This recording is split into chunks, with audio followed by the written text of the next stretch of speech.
Howdy, folks. Widget Walls from NeedCoffee.com here. Back again for another Wayhomer review.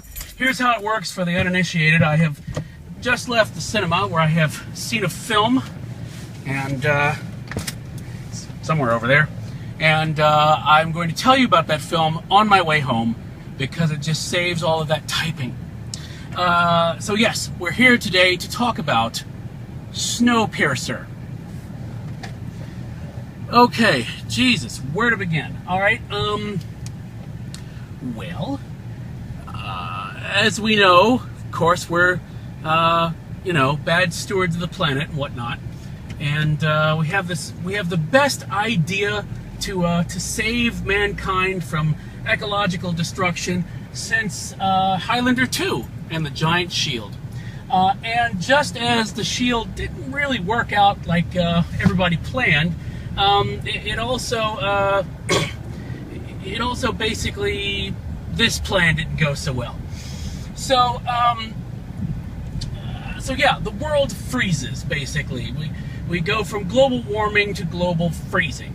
And the only way that mankind survives at all is that a very rich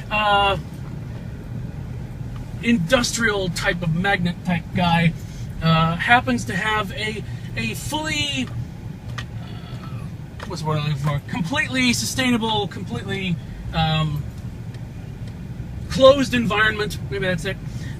Train, an unstoppable train, not unstoppable like the Denzel Washington film, but just an unstoppable, normal unstoppable train.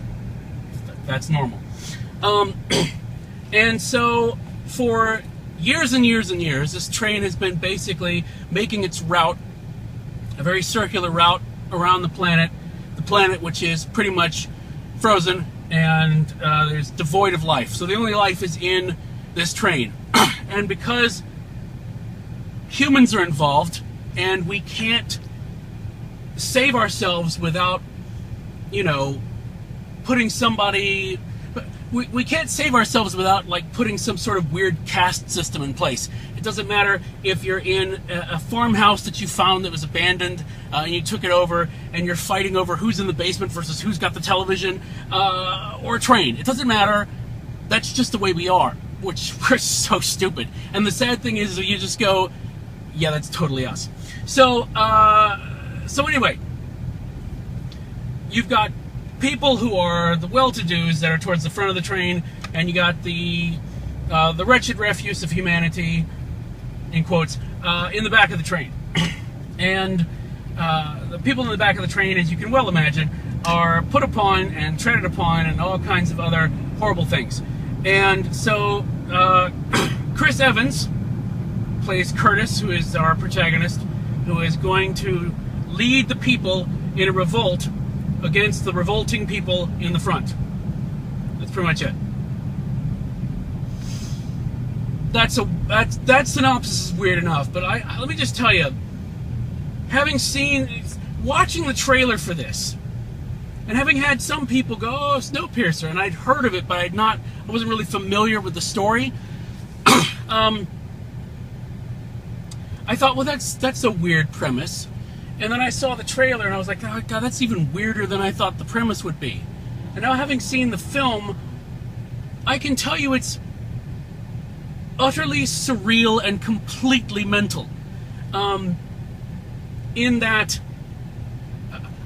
first of all, it's one of those things where I think, I've said before, and even recently, because I just posted the Godzilla review, I've said before how you sort of have to set up a universe to where things make sense. And so when you have crazy stuff happening, it sort of works within the rules of that universe. Like, for example, the stuff that works in, I don't know, a Terry Gilliam film probably wouldn't work in a Peter Berg film. It just would feel completely weird. You know what I mean? So you have to set it up so that when you have to create your universe and then make your universe make sense within itself, even if it doesn't make sense outside of itself, if that makes any sense at all. So they did a really good job of establishing from the beginning this insane sort of sealed world that we're experiencing through the eyes of these people at the back of the train. And so that as things get increasingly strange, rather than going, well, that doesn't make any sense at all, instead I found myself saying, well, and I think this is in the trailer, so I mean, it's like, well, of course there's a greenhouse on the train. I wonder what's next. I mean, it's like, what are we going to see next? And it just gets increasingly stranger as they get towards the front of the train. And there is, you know, a prerequisite amount of axe fighting and bloodletting and stuff like that, because this is, after all, a revolution happening on a train that happens to be going around the world, a world that has ended. I feel like I'm making less sense the more I talk about it, but I promise you, it makes sense. Again, I am still within the universe of the film, so it makes sense to me and will make sense to you when you've seen the film. But here's the thing, like I said, you have this world that they've set up so that crazy stuff that happens and continues to happen makes sense. And into that,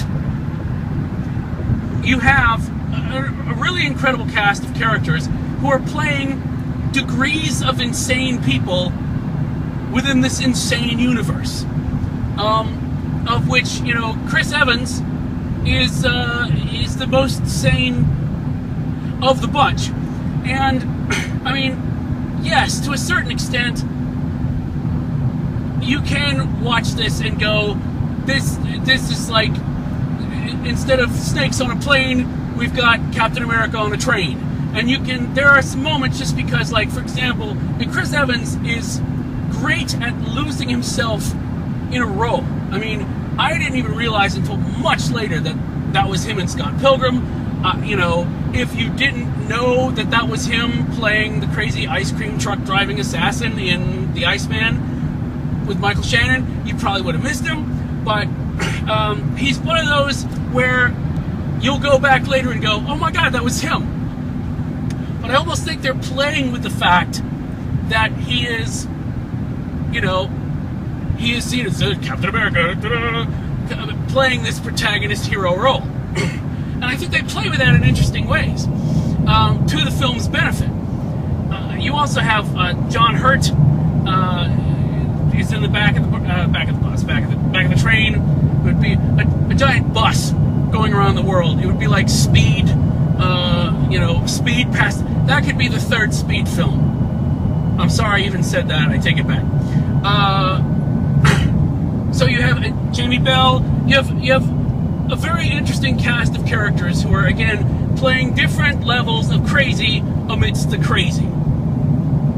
However, the total queen of the crazy is Tilda Swinton. And I love Tilda Swinton because, you know, whatever she's doing, it's like, well, she is totally committed to whatever the hell that is.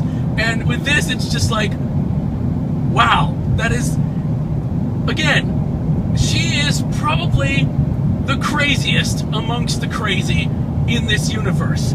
And she, you know, I think, honestly, it's the fact that, and again, this is in the trailer, so I'm not giving anything away, she is the person from the front of the train that is interfacing with the people in the back of the train most often. And her craziness sort of sets you up for the mayhem that's going to come, because I think in the back of my mind I was going, okay, what in the world must be going on in the front of the train if she's like their representative, because she's mental and perfect at it. I mean, just, and when you have, and again, this is in the trailer, you know, you have this incredibly bleak sort of, okay, the 1998 version of Les Miserables, where everybody was too clean, okay, all the dirt went here. I think they went back in time, stole their dirt, and used it in this film, because everybody was dirty as hell. So in this really downcast and dark and, you know, just horrible world, you get Tilda Swinton, who is actually comic relief and setting you up for what's to come. The more I think about this film, the more I am impressed with how well executed it is. It's one of those where I'm going to pick up on something, 6 hours from now. I don't sleep, but if I did, I would wake up at 3 o'clock in the morning and go, oh, yes, brilliant. So, the cast is fantastic. And the set people, and I would say the costume people probably had a blast with this, going, okay, what, it's on a train. And so what can we put in this train, this insane, and how would we make it look? Because apparently it's based on a graphic novel or something, and I don't know how realistic the graphic novel was as to, well, how much stuff can we actually cram into the space of a train car. But with this, it's you get the feeling that, like, they're on a train car. Whatever it is, whatever environment that they're dealing with, they're on a train car. So that must have been a lot of fun to deal with. And yet not. So, it's just so weird, and so gloriously weird, that I'm very impressed. And I'm sure this is no surprise, given that I've said that it's stranger than the trailers made it out to be. And maybe the people who've read the comic just go, well, yeah, of course, we totally do that. But I have not. So, I think it doesn't, even the stuff that you pick up on that you're like, okay, I know that thing is important, whatever that thing is.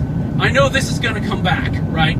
Or I know this is going to happen to this person. The way it does happen, or the way it does come back, is probably not what you expected. And that's partly due to the fact that the universe is insane, but it's not so insane that, like, people are doing, like, Matrix-like bullet dodging and stuff like that. That's not the insane I'm talking about. Just the skewed reality where they build a world in which this makes sense, and thus the things that happen in it seem to make total sense. And so it's in that you can have the story play out with these characters. And it's interesting. It's like, it's like the worst game of Jenga ever, because I think if you pulled any particular piece of it out, it might fall apart, because it's so well executed and so well put together, if that makes any sense. I can't believe I just did a Jenga reference. So anyway, all of that to say this. I would almost say yes, if you can, because I'm sure this is a limited release, and I'm sure if it's in your town, it won't be for long. It's just one of those films, okay? What was it? Transformers 4 was already in one of the back sections by this point. So nothing stays in cinemas for long, even though we have 15,000 screens per city. So I would say, yes, if you can, catch it on the big screen, especially if you were drawn in by the trailer, or the whole sort of crazy post-apocalyptic world sort of scenario appeals to you. And knowing my audience, I think it will appeal to many of you. So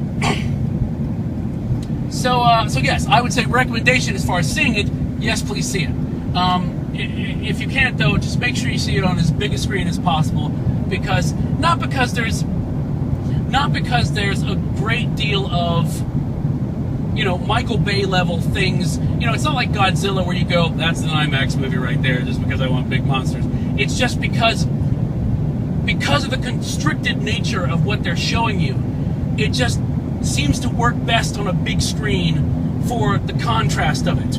And you'll probably pick up on some of the very dark bits better. So yes, cup-wise, I'm thinking it is a solid. I left the cinema thinking it's a solid 4. 4 out of 5 cups. But now I don't know if I might go to 4.5. I don't know. By the time I post this, I will have made my decision. But it's in there. It's in there because I'm just, the more I think about it, the more impressed I am, and yet the more confused. And I feel like I'll be thinking about that for a few days. I feel like I'm on a train. So yes, very pleased I saw it, and just very well executed. Crazy. God. Don't see it. I mean, kids, don't do drugs anyway, but don't see it on drugs. I'm just saying, I'm sure that would be really, really messed up. So yeah, there you go. A bit rambling, sorry about that, but like I said, it's been working on my brain even as I left the cinema, and I'm thinking more and more stuff about it, but that's what you tune in for, unexpurgated nonsense coming out of my brain through my mouth. So thanks again for watching. If you do enjoy these things, coherent or incoherent, please let us know. Leave a comment or subscribe to us on YouTube, or come check out the actual website, needcoffee.com, which is where these things wind up. So until next time, yes, we'll go from here. Sorry, it's still in my brain. It will be for a while. Bye.